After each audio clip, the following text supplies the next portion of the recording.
పెట్టి వ్యాపారం తీసుకున్నారా? అది ఏం వ్యాపారం అవుతుంది? సిగ్గుండాల ప్రజలు ఆడవాళ్ళ అందాలను ప్రదర్శించి వాళ్ళ ద్వారా ఈ భారతదేశంలో మహిళలకు ఉపయోగపడతారా? ఇదంటే ఆశ్చర్యం ఉంది. దానికి ఇంకో మాట చెప్తే మనం బాధేస్తాను. నేను ఆడవాళ్ళ మాత్రం ఎందుకు అందాలు పొందిన పెట్టాలా? మీరు ఒకళ్ళ మీద పెట్టకూడదు.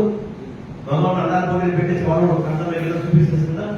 దాన్ని చూస్తారు కదా వాళ్ళు ఆడవాళ్ళని సహకరిస్తుంటారు. ఇది హీనాతి ఏమైనా ఆలోచన.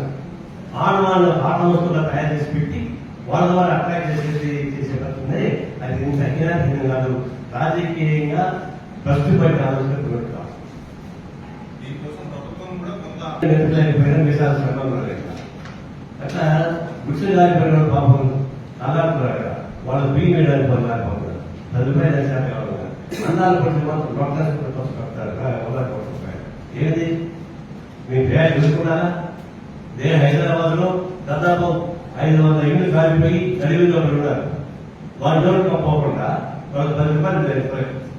కానీ అన్నాలు పడి మాత్రం ప్రమాణం పెడతారు. ఇదే బడ్జెట్ అంటే దీనికి బడ్జెట్ కేటాయించేది ముఖ్యమంత్రి అప్పసుంటారు. ఏమన్నా ప్రజలను చూసి చూస్తారు. ప్రజల పనులు చూసిన డబ్బులు అలా డబ్బులు తీసుకెళ్లి అన్నాలు పడి చూసుకుంటావా?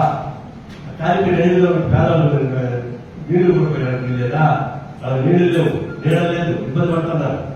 కాబట్టి మీ బడ్జెట్ లో అట్టమన్నా తప్ప ఈ పద్ధతి కాదు.